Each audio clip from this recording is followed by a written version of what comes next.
Šestri Vesna i Nada Novakovič ostali široti. Hiža, v kotrej žili 17 roky, nie u ich vlastníctve i preto jak vari Vesna nie mohli ukladac do jej renovirovanja, ta šeščasci izvaljela, a oni dvaše preseljeli do rodzini. Po šmerci ih maceri žadajuci pomohnúť im, jich šestrinjica s kolegom znjala kratki video i položila ho na Facebook.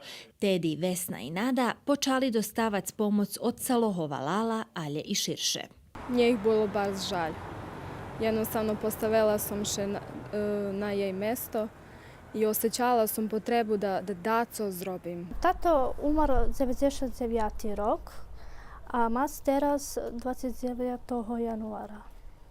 Вона була хора? Tak, bola rokami chora na živci, pila lijeki, od ktorej život je zavišalo od tih lijekov i to žena placala.